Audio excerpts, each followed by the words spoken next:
All right. Well, while everyone is still getting settled, I want to start and just first off welcome you to our session tonight. And we're very excited to be able to have you. My name is Liz Coleman. I'm one of our senior enrollment advisors for our U Online programs. And I'm very excited tonight to be able to speak with our amazing faculty for our Master's of Science in Data Analytics and Program Evaluation degree, as well as our certificate program. So this is a brand new program that we have been able to launch. So I know just from brief conversations that I have, everyone is very excited about this program. So we hope that you'll be able to join us, and just want to make sure that this session is available for you to be able to ask any questions that you have and just hear from these faculty about what you can expect. So before we get started, I do want to cover a few housekeeping items. To start, this session is going to be about 30, maybe 45 minutes long. We want to be courteous to your time. We know that many of you are ending your day with us, or if you're on the West Coast, you might be joining us for a late lunch. So we don't want to take up too much of your time, but also want to make sure that we're giving you as much information as we can to help you determine if our program's going to be a good fit for you. If for any reason you have to leave early, no big deal. You are going to receive a recording of this session within a few days, so be on the lookout for that. It's also a great chance for you to go back and watch anything that you might have missed. Or, of course, if you're just super excited about this session and you want to watch it again and hear from these amazing faculty, you can always do that too. Again, we want to make sure that this session we're doing a deep dive into the program to help you explore the program further, but we want to make sure that this session is for you. So if you have any questions regarding the program, courses, career outcomes, what it's like as a student, there is a Q&A feature at the bottom of your screen. Feel free to send any questions that you have, and we'll certainly do our best to get those answered for you. And in addition, if you have maybe some more personal questions regarding financial aid, scholarship opportunities, or tuition waivers, if you have questions about GPA or admissions requirements, you can always connect with one of our enrollment advisors like myself. And at your screen, you'll see our contact information. You can give us a call, chat, email, whatever's better for your schedule, and we would love to speak with you. So now that that is taken care of, I want to turn it over to our incredible faculty. I am joined today with Dr. An and Dr. Kim, both a part of this brand new program. So Dr. An, I want to turn it over to you first. If you'll just start and give us a little introduction of who you are, and then Dr. Kim, if you'll do the same, and then we'll dive into some of these questions. Thank you, Liz. So hi, everybody, and I'm hoping everybody are doing well, and everybody else are doing great in your family too. So I'm Suyan, and I am professor in Research Measurement Evaluation Program. Our program is within the scope of Education and Human Development, and apparently I have been doing some vice dean's work for our school. But program director for this one, I will be instructor for this master program. If you're coming to join us as our students or our colleagues, that we'll be working together for data and contextualizing data together. So nice to meet you, everybody. Hope to see you in person soon. Hi, my name is Namju Kim. I'm also a faculty member in the Department of Teaching and Learning at the School of Education and Human Development at University of Miami. I'm also serve as instructor for this master courses as well, master program as well. Okay, so I'm very interested in some kinds of using the educational big data to design and develop the AI-based the learning supporting system right now. So in this program, I want to teach you or work with you for some learning some basic programming skill, and then how to dealing with some quantitative big data. And then if possible, okay, so I also work with you to just how to just utilize some kinds of educational text data for analyzing some educational patterns as really, really interesting and unique patterns from these quantitative or qualitative data sets. Okay, thank you so much, everyone. So yeah. Maybe Liz, I'm gonna add one more thing. So my Yes, other please. is to recruit crew-way faculty for this program like Dr. Kim. That's what I want to say. Yeah, that's another rule I'm having is I'm going to recruit the best faculty members that you guys can enjoy from our classes. Absolutely. Well, again, I do appreciate both of you being here. I know you have incredibly busy schedules. And Dr. Ahn, I know even before our meeting, you said that you had a meeting with a student right after this. So it just goes to show your level of commitment to both our current students as well as those who are considering the program. So again, appreciate your time and just willingness to be able to share more about the program. So I do want to kind of go ahead and switch gears in regards to curriculum. Can either of you or both of you just share a little bit more about how the program is structured? I know that with all of our online programs, we want to make sure that they're very fitting for those who might be working full time or have very busy schedules like yourself. Can you just share a little bit more about the structure as well as the content that's going to be covered in the courses? Okay, so I'm going to start. So the way I'm defining data is any information that are available out there. So sometimes if we are saying about data analytics, many people are thinking that this is a computational or the quantitative methods dealing with the numbers. That's not my definition of data. It can be number, it can be any information, it can be any conversation at this point that we are having it. So any information that are available out there that will be our ingredients that we'll be cooking together. So we'll be cooking together with the ingredients and we'll be having cooking skills in this class or in this master program. The cooking skills can be computational methods, it can be statistics, it can be quantitative methods, or it can be qualitative methods. So quantitative methods or statistics, everybody know that means regression or some other. Sometimes people are afraid of that one and fearful of that one, but those are our statistics that we'll be dealing with. And the other portion that Dr. Kim is expert in is, AI, machine learning, text analysis, or sentiment analysis. At the same time, we'll be also working on qualitative research, which is program evaluation, program development, and qualitative methods. So having all techniques that you are having it as a cooking skills, you'll be cooking for great dishes out of it. So that's what we'll be doing in this curriculum. I'm going to ask more to Dr. Kim about what his expertise in, even though he already talked about machine learning, computer programming, and text analysis. At the same time, he has been doing online program director for last couple of years for other programs. So he can share more about the structure of online program. Does it sound okay with you, Elise? Yes, please do. So, okay, so we are in the educational field. So, because all kinds of educational field can be analyzed by both quantitative and qualitative aspect. For example, some affective aspect. For example, our learners, some emotions, some kinds of their motivation, or some what is that, immersion status or flow like this. That kinds of things is really difficult to just be analyzed by numbers. So I'm saying it might be really difficult to measure our learners' this affective aspect. So the reason why in educational field we need some qualitative data, such as text or their conversations between students or between teachers and students like this, for example. However, like this, for example, based on the traditional analysis of this quantitative approach, for example, some researchers analyze this text by some subjective opinions, like a subjective approach like this. However, using really advanced text mining, so we can extract our learners some affective aspect accurately, like this from our conversations or our text base and some resources like this. And then using the AI, really machine learning algorithm, we can indicate that what's a motivation level current of our students like this, for example, or emotional levels or other things. So why this kinds of important for us, for instructorial researchers? So because now using these kinds of data, big data mining techniques, we can exactly measure our learners' emotion levels as well, or aspect, the affective aspect. That is now based on these kinds of result, now we can explain a specific some kinds of educational problematic some educational situations or some phenomena like this, for example. So that might be really, really important for us or for educators, for practitioners in school and industry or others non-profit organizations.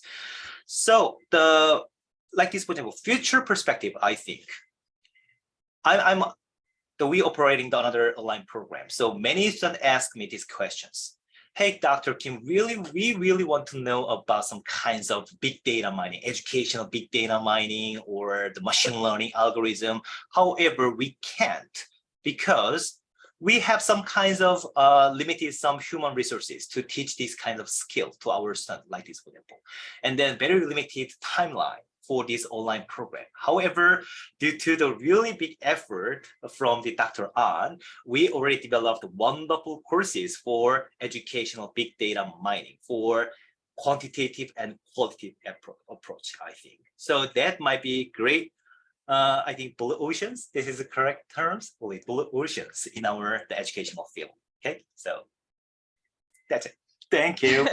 Perfect. Thank you so much. No, that's very helpful. And honestly, I will say when it comes to this master's program as well as the certificates, one of the biggest things that is attractive is that you do not have to come in with a bachelor's or a background in data analytics or statistics. It is very much geared for those who may be in social sciences or the education fields in mind, so that you can explore that data, do more policy implementation, program development, and just, I think, Dr. An, you had said in one of our previous sessions, the world just operates on data at this point. And what better way to use that than to serve your students or, those if you're in business, corporate world. So there's just so many ways that you can utilize this degree. So I love it so much.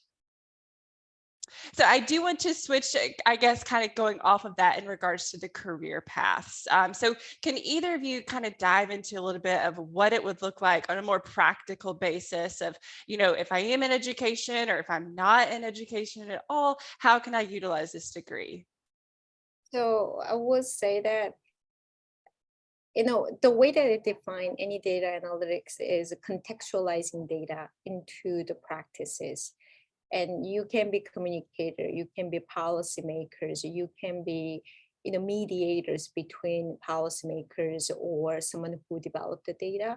So if you are interested in using the data and try to make the data inform the decisions in any fields, that are the one that we are looking for in this master program. So if you feel like you are interested in working with the data, which means a collection of data and manipulating data, analyzing data, at the end, the one that you will be doing is making policy, making implication into any practices. That's what I see as the target of our master programs.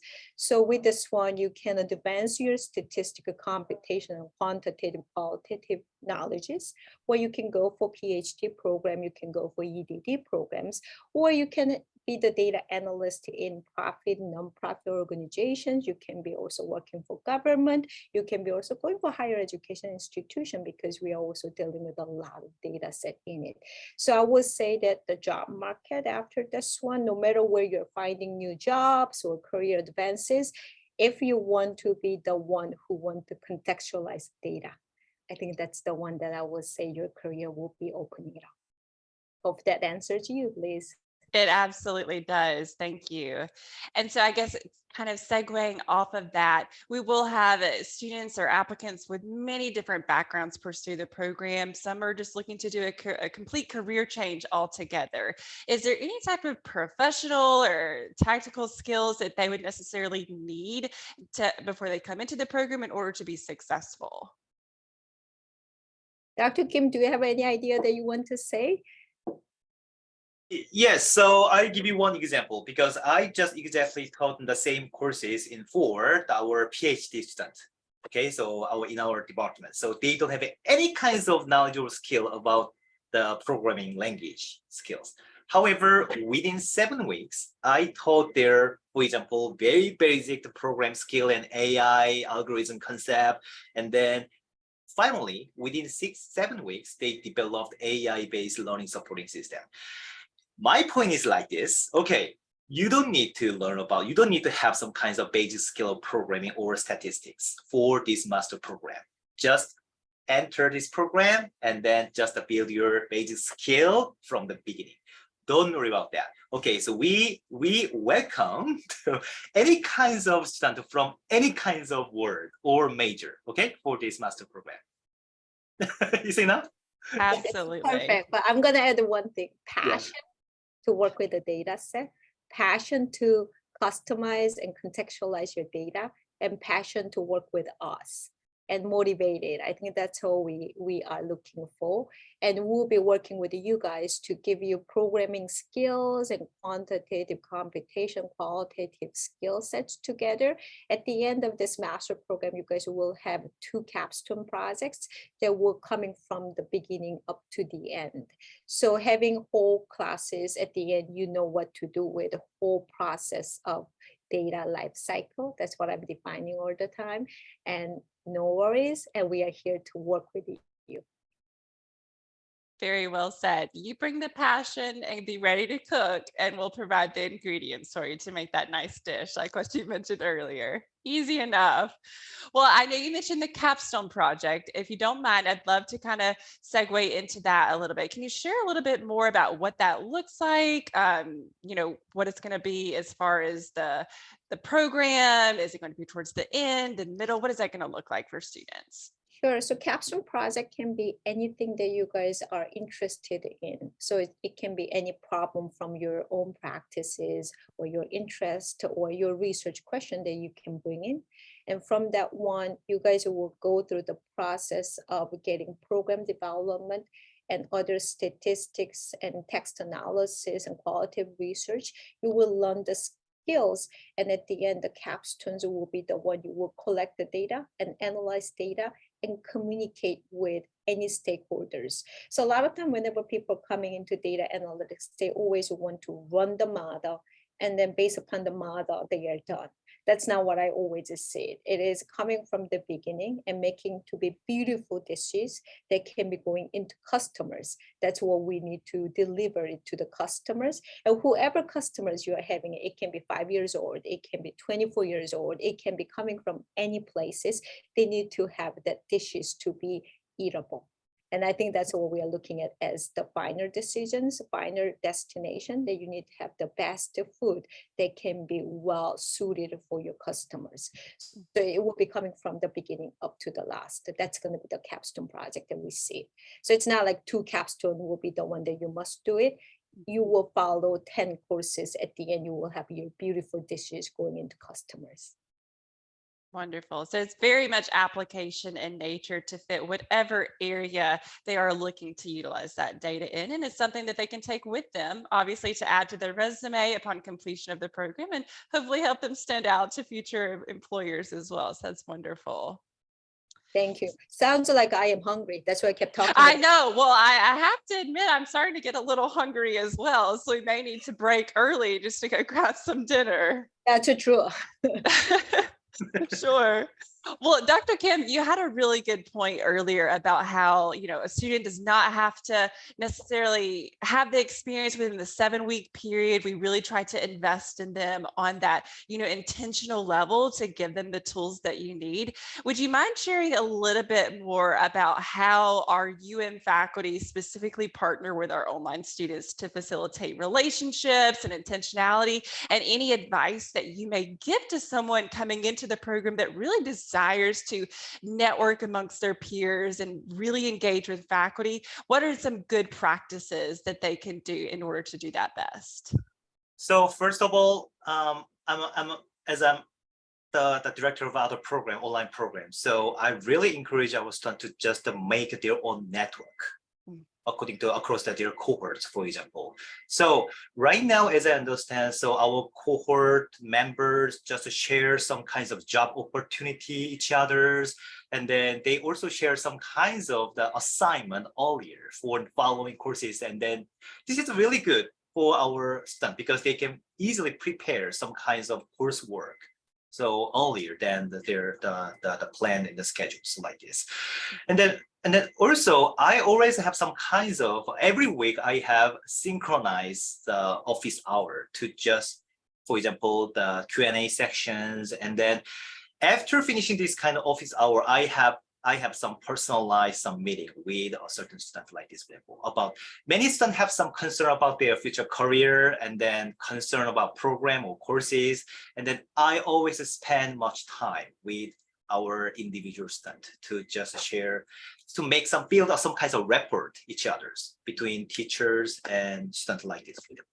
So I believe, okay, so whenever our students graduate, they always invite our faculty members for some favorite party. You know what I'm saying? So that indicates that we build really good relationship with each other's like this. Okay, so and then some students really worry about, because this is an online program, so the relationship between faculty and student is a little bit weak compared to the on-campus program. However, don't worry about that. I'm always here. Our instructor, faculty members, so awake in the 24 hours, for example. So, and then yes, only me. Okay, sorry, yeah, don't worry about that. Yeah. Thank you so much for sharing that. Again, that is something about the University of Miami that most people don't realize, that we are a private institution. And with that, we really do desire to have those small and intentional classrooms so that you don't feel like a number. You're very much a person. Faculty notice when you do not show up for class. So be sure to show up, be intentional, and utilize those office hours. That's exactly what they're there for, to be able to answer any questions that you have about the week. These faculty want to help you. That's why they're here, is because they're passionate about it. So, again, utilize your faculty as much as possible and just be present, and they will certainly do their best to make it worth your while. And I know that we had a great question that came in, Dr. Arn, so I appreciate you answering that. And I do want to mention that we have the different certificates as well as the master. So Dr. Arn, can you say a little bit into, if someone is debating between the certificate or the masters, what advice would you give for them as they're, navigating between the two? Why might someone be a better fit for the certificate versus the masters, or vice versa? Well, I will say that you might want to start slowly and see where you guys are going for. So starting with the certificate might be a great idea depending on your needs at this point. And that's why I'm trying to have classes to be crossed, so then it's not only for certificate program, it's not going to be only master program. So whoever you're coming in with either certificate or master program, you will be having courses that are matching to your interest. So if I were you, I'm going to start with the certificate and see how that goes. And if you feel like you can do further, you can go for the next program, and maybe having some mixed match depending on how you like it. Mm-hmm. Absolutely. That's kind of one of the beautiful things about the program, is all the courses that you take within the certificate will carry over towards your master's program. So you're just getting your feet wet, making sure it's a good fit for you. And if so, we're ready for you to dive on in and enjoy that big, beautiful dish, maybe not just a little appetizer here and there. Well, I know we are coming towards the end of our session, but before we go, I would just like to take just a quick second for either of you to share any advice that you may have for someone that's considering this program. Anything that may help them to decide, yes, this is exactly what I want, or any piece of encouragement you'd like to leave them before we wrap up the session. Well, I want to say first, Liz was saying that, do we need any background? Just sharing my background is psychology. So I was a therapist before I became into this data person. So anybody who are interested in, anybody who are passionate, anybody who are dealing with data, you guys are there already. So you already started there. And even though you're not in the master program, you are almost 1 centimeter close to this one. So anytime you guys can come in. Hope I can see you guys. Absolutely. Thank you. Okay, so I think this program is very unique and valuable, because in US, okay, so other universities have really similar programs, so handling some big data or something like this. However, I think this program is unique because our program just handling both quantitative and qualitative data at the same time.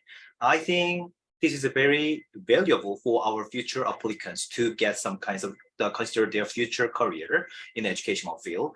And then if you can see the list of our faculty members in this program, so they all shows really productivities in terms of the publication of research in our educational field. And then they also are, all our faculty members are practitioners as well. So I believe our future students will learn so many things from our program in terms of there's some programming skills or statistics or big data mining or qualitative data text mining or other things. So, okay, so however, most important thing is that they can understand education throughout this program. That might be most valuable things from this program. Okay, thank you so much, everyone. So, yep. Thank you. And again, thank you both so much for taking the time to speak with our students. The input that you've been able to provide today is so helpful to those who might be here live or those who will watch this later. So again, appreciate your time. And as we are wrapping up, if you like what you heard and you want to enjoy our big dinner, we'd love to have you apply.